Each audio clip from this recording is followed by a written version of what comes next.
Awesome. Let's go. Let's do this. Double points round kamay sa mesa. Top 6 answers ang hinahanap natin. Sa jeep o sa bus, ba't may taong lumalampas sa kanilang dapat babaan? Ayan. Nakakatulog. Nakakatulog. Madalas yan. Nangyari na ba sa iyo? Yes po. College. College. Nakatulog. Survey. Top answer. Pass or play, Dayan? Play. We are gonna play. Come on, let's play this round.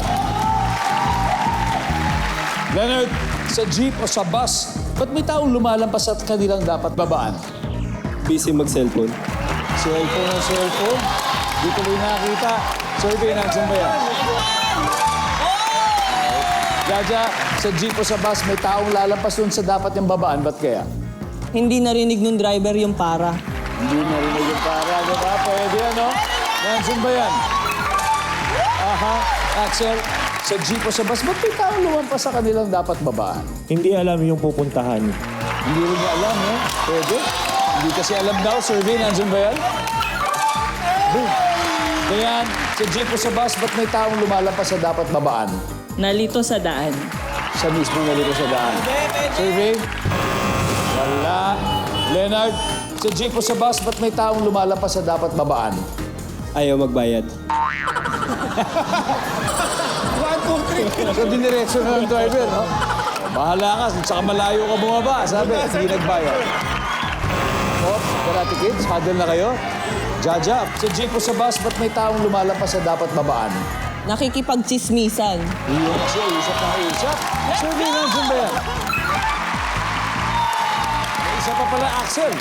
Kayang-kaya pa to. Sa jeep o sa bus, ba't may taong lumalampas sa kailangang babaan? Nakalimutan magpara. Survey nandiyan ba yan? Okay, Karate Kids. Ready na ba tayong palaki ng score ni Gina? Sa jeep o sa bus, ba't may taong lumalampas sa dapat babaan? Kasi siya yung driver. Uy! Ayun. Charles, ba't may taong lumalampas sa dapat babaan? Nahablutan. Nahablutan, Jordan? Mali yung nasakyan. Mali yung nasakyan. Nasa UP ka ba? Nakasakay ka sa UP Ikot? Yes, saka Tokyo. Tsaka Toki. Oh, imagine, sa jeep, sa bus, may taong lumalampas sa kanilang dapat babaan. Bakit kaya? Mali yung nasakyan. Mali yung jeep na nasakyan, mali yung bus. Wala. Survey, nandiyan ba yan?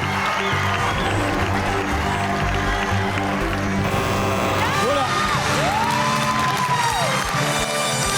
Oh, palapit na tayo ng palapit sa 200,000 at sa puntong ito, mas malapit po ang Santiago family kasi 264 points na sila.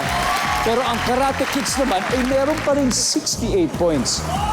At tandaan na may triple rounds pa tayo, mas matindi. At matindi rin ang pag-asa ng studio audience kasi may isa pang hindi nakukuha. So kayo naman na may chance na 5,000 pesos.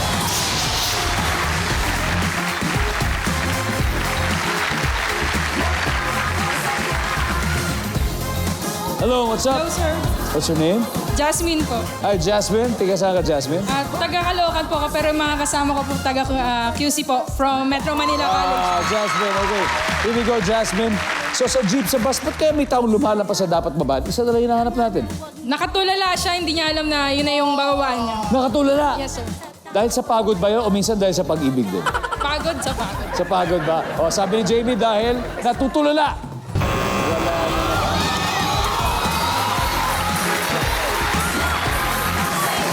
Hi. Hello, what's your name? Hi, my name is Olay. Olay, from? Yes. From Cainta, Rizal. Okay, Olay. O, ready ka na ba manalo? Yes, I'm ready. Okay. Bakit kaya minsan nakakalampas ka sa dapat mong babaan? Mabilis ang takbo Nino? ng jeep, ng driver. Okay. Kala ko, ikaw yung mabilis mo. O, tingnan natin. Mabilis ang takbo ng driver. Thank you. Thank you po. Alright, here we go, here we go. Thank you.